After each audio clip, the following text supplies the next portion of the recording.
And starting first with reforms, it just occurred to me that our commitment to technology is a matter of all-time necessity. And I recall, I think it was about 4 or 5 years ago, thereabouts, during the COVID era, when in Nigeria, I was listening to court proceedings in the United States on a constitutional matter, and it just felt like being inside a courtroom on radio. The Learned Attorney General of the Federation has spoken to some of the things that are possible if we invest certain functions and powers in our registrars of courts.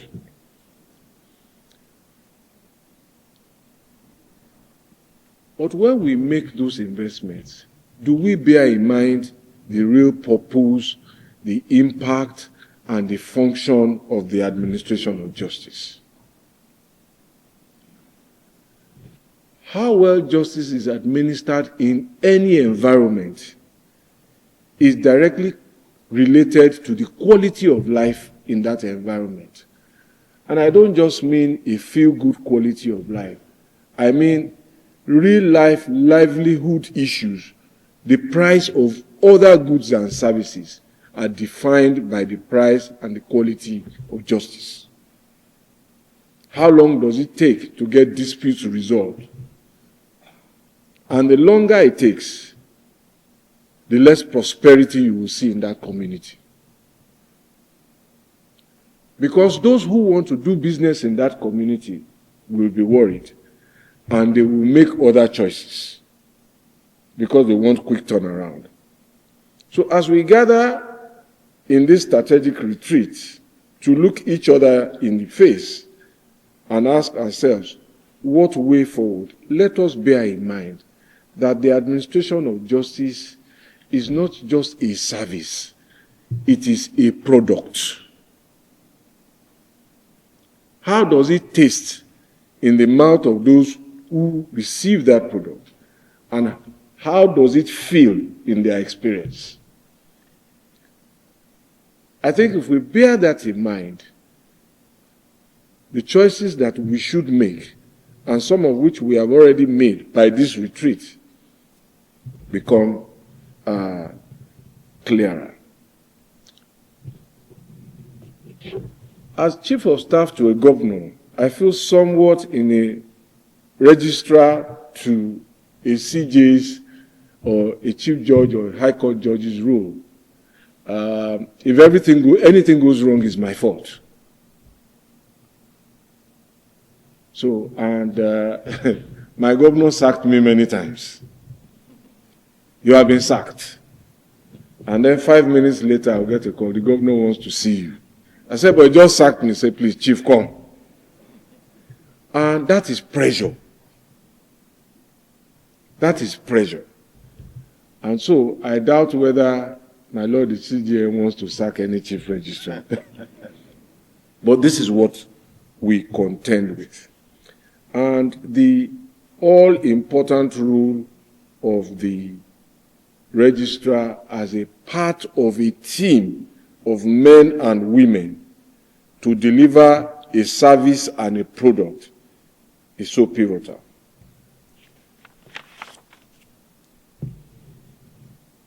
One of the first things to ask, and I'm sure in the breakout sessions there will be further explorations of this matter, is can the registrars of court do more?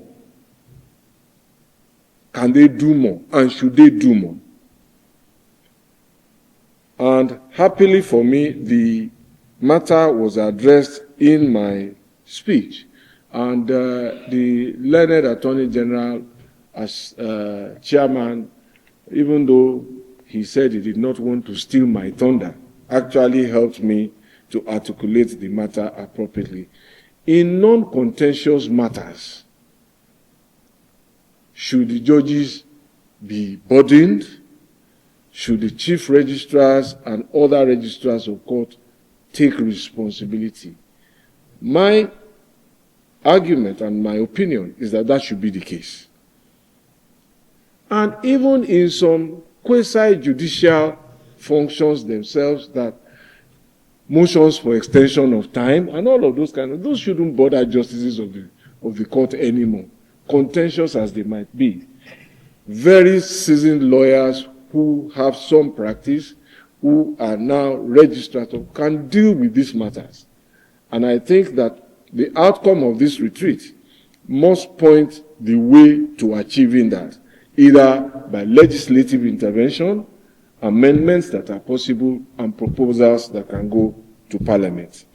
Because you will see that in parts of my speech, I had referred to previous sections of the Supreme Court Act that seemed to provide a way forward, and then subsequently everything just seemed to become blurred. I have mentioned the rules of the Supreme Court, where the Chief Registrar has jurisdictions, powers, and duties as masters of the Supreme Court, clerks of the criminal courts and registers, and like officers of the Supreme Court, Judicature, and the Court of Criminal Appeal in England, and some of the powers that they exercise in aiding the efficient turning of the wheels of the administration of justice. But one important matter I wish to agitate is, what is the price? What is the price of the time of the court? How much does it cost to convene a court, whether it's a magistrate court, whether it is a high court, whether it is our courts of appeal, or even when the Supreme Court sits, either as a panel of 5 or 7, what is the value of the collective time of the justices who sit and the registrars who work in that court per hour? Do we know? And I think it is time to place a price on that time. And it will help us to do many things, one of which is the assessment of costs and the seriousness of the event of the day. That when times are scheduled for things to happen in court, they must happen. And all parties involved must have a clear consciousness that this is the danger of not being ready. This is the price of not willing to proceed. And these are the consequences that will follow. In my earlier life, in the law firms I worked, we priced the time of every lawyer, from the youth corper to the senior advocate in chambers. And it was the basis of billing in the number of hours that they worked. And I think that this is an opportunity to get professional help, actuaries maybe, financial experts, I see Ms. Omegwin in the house, to do this work. It is now an existential necessity for the administration of justice in Nigeria. We must value that time. And of course, as I said, we are rendering a service and we are making a product. How does it feel in the end user's experience?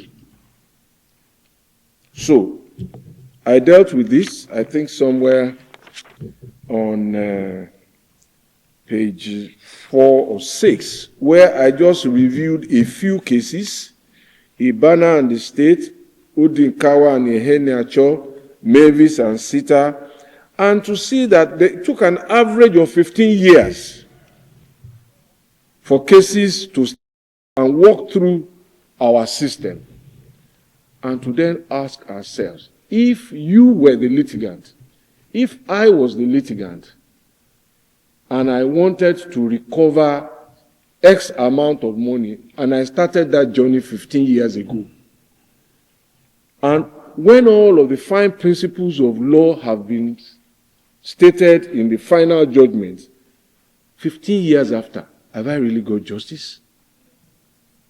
Does that product feel good?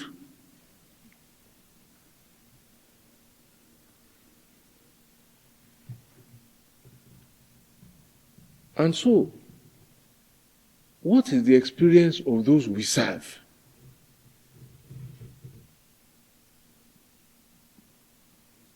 That is a question this retreat must confront. What is the experience of those who have received our service? Again, there is no better way than to ask the people.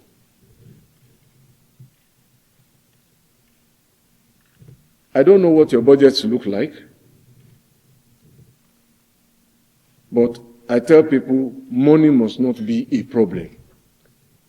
What is always important first is that, is there a plan?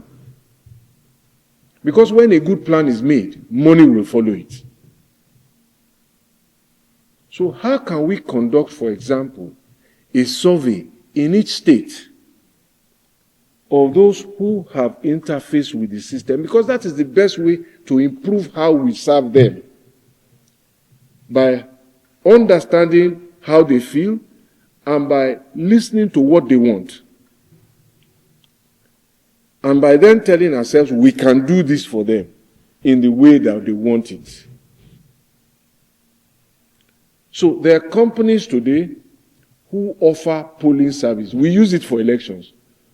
So it affects what we think because we hear from the people what they think are the serious issues. We used it in Lagos to price the Lekki Link Bridge because we had done the Lekki Expressway tolling at the time, and citizens came up in arms that they were not going to pay the tolls and all of that. And it was my job to calm them down. But the experience was well taken. The lessons were well learned. So when we built the Lekki Link Bridge, we commissioned this company to do a survey of all of the people in the neighborhood and to ask them how much they were willing to pay to use the bridge, or whether they were even willing to pay at all. So some said, oh, this is our Ikoyi, this is our Lekki, we don't want any big trucks coming there. Make the toll 5,000 so that nobody should come. Some said, oh, this is the amount. But we found the median. And we debated it in council, and that was the first toll rate that we applied. And people accepted it because it came from them. So polling surveys are very, very useful for any organization that renders service. Some of the biggest conglomerates in private sector still use data collection companies to find out how we feel, whether their product tastes right in our mouth, and so on and so forth. This is something that I commend to this gathering to consider. And it is something that I even commend to every level of the administration of justice, to do periodic surveys. What is your experience? What can we do differently? Indeed, I recall that when the reforms of the Lagos State judiciary started under now President Tinubu, it was a survey financed, I think, by the World Bank that brought the outcomes of what people were experiencing in the Lagos judiciary. And that was the basis of also what they felt should be done. Now that I have dealt with that, I think that it is important to face the heart of the matter. And the heart of the matter really are the people who run the system, the registrars themselves. Issues of qualification, issues of professionalism, and issues of remuneration. Above all, a very, very important issue, and issues of collaboration. I welcome the idea of this retreat, but may I venture to suggest that it should not be once a year. In all my public service experience, we had retreats, whether as minister or as governor, every quarter. Every quarter. If you can't do it every quarter, may I ask that you do it at least twice a year. it is very, very important for team building. And may I also, with respect, since you asked me to share some of my experience, no suits, no formal dressing as retreats. Come as ordinary people. And it's not heavy work. What we achieved in many of our retreats was building teams of people who work together. Because the feedback we always got, PAMSEC is fighting director. Director is fighting assistant director. So those retreats, we went away from the pressure of the work area. Go to a beach resort or leave town. So let everybody wear their jeans. Let them wear their Eru and Buba. We played games. We danced. So part of the process was to ensure that the PAMSEC and the director who were quarreling, we will make sure they sit next to each other and observe them. Based on what we observed at the informal sessions in the morning, where we sometimes talked about retirement plan, we talked about health, we talked about fitness, we talked about computer education. Many of them were supposed to operate systems, but there was no training. So we brought people in to teach them survival and development skills, not court work, not office work. Things that made a difference in their lives. I learned in one of those retreats how to use a fire blanket for the first time. I had one in my house, I didn't know how to use it. Safety at home. Issues that concern them, because welfare goes beyond everything you take home. It involves also how you live. So we will bring doctors, we will bring experts about insurance, things that concerns people's lives. Those are the kind of things that help to build the teams. And then, of course, maybe in the evening, some light entertainment, and we will force those who are quarreling, male and female, maybe a male director and a female PAMSEC, they will dance.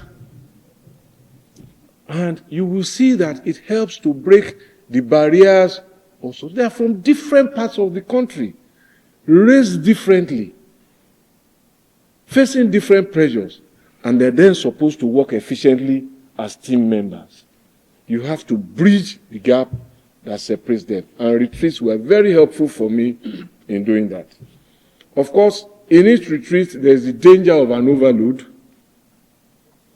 And so when we bring people together and keep them for hours just listening to everybody speaking, sometimes we deviate from the point. Let's keep it easy. Let's keep it exciting. There's a lot of variety and relaxation. So it's not heavy lectures. Those are my thoughts, my experience as you hear. But we must conclude every retreat with a few decisions.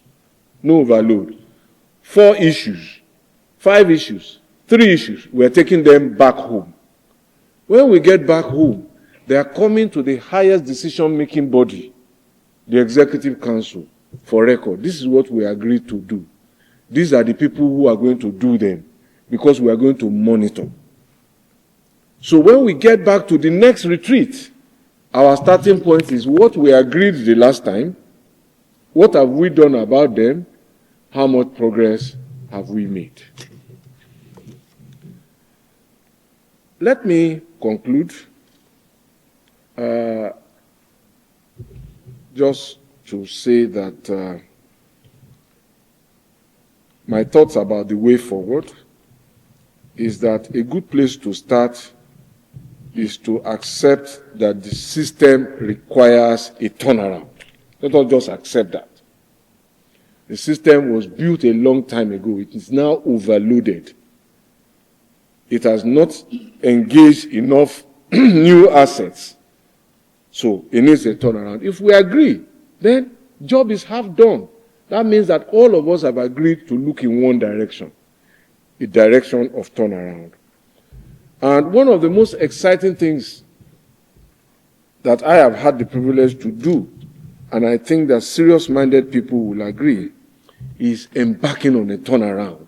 The excitement for changing something that is not working. If you have good people with you, it's usually a pleasant journey. And I think that the CJN, from all our speeches, has called all of us together to press the turnaround button. She has come here to sit face to face with you, with our colleagues.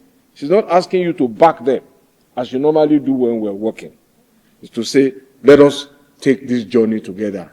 Let us agree, looking in each other's eyes, that this journey we should undertake. It will be an exciting journey, trust me, if you agree to work with her. So, you know, some people have acquired a global reputation for being turnaround managers. You've heard those terms before. Successful turnaround managers. It could be you. It could be all of us in this room. And when the history of the renaissance of the Nigerian judiciary is written, they will say the turnaround started on this day, where the Chief Justice was here, with the Chief Judge of Abia, and with our brothers in the Supreme Court, and with all of you here. And when Mr. Moegwe was here too, and the Attorney General. So, in undertaking that turnaround, I recommend very seriously that a survey should be conducted to get very accurate feedback from the people we serve. What do they want us to do? And how do they want us to do it? As I said, it will cost money, but I think it will be money well spent.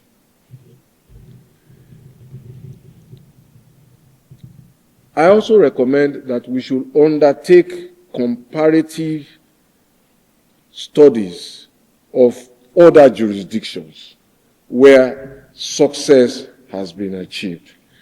Singapore was a place that I worked with my staff, especially on urban planning. And every penny that was spent, we sent 100 town planners then to Singapore. And when they came back, they were more tired than when they were working at home, because Singaporeans start work, I think, about 7 a.m. every morning, and they work till evening. So they had money in their pockets, but they couldn't shop. So when I recommend these things, it is to go and do the real thing, not to go and shop. And you don't need to send a multitude. A few leaders, middle level, who experience this thing, come back impassioned to implement change. And I recommend that we evaluate and update the recruitment and training process for registrars. First of all, who should qualify? Should we raise the standard? Should we amend the conditions of entry? And then, of course, repeated and repeated training. You cannot over-sharpen your skill. And this is what we impart. Of course, I conclude that we must invest in the manpower. If we want to see good work done, we must reward those who do it appropriately and invest in technology that makes the system efficient, that makes it easy. Just a word on technology and I will be done. I used to sign certificates of occupancy as governor because that was my work. But the number of requests for certificates of occupancy in Lagos State in a week or a month was probably what a combination of states dealt with in a year. So it was clear that that manual thing was never going to work. I think my chief of staff is in the hall. On one trip, I was coming from Umrah, and he had gone ahead to Dubai with 4 suitcases of COOs. So they arrested him in Dubai. So what is all these documents? So he spent hours explaining to them that his boss is coming. These are land title documents. So why is it in your possession? Say they are blank. Anywhere he is, he wants to sign so that he can cover the backlog. But you know what? We had a technology called the Oracle software application, but we were using it for salaries, machinery, plant, and equipment until somebody said, but you have this, why are you not, it's not installed for me. Long and short, when they implemented the software for electronic signatures, all I needed to do was to carry an iPad instead of 4 suitcases. And each day I could sign 700 COOs. So, if you imagine a life where the Chief Justice of Nigeria is saying we are going electronic, and you walk that journey with her, imagine the relief you will have with all the burdens you have of documents, files all over the place, sorting, carrying bundles here and there. That is the world I imagine you to think of as I say thank you for your attention.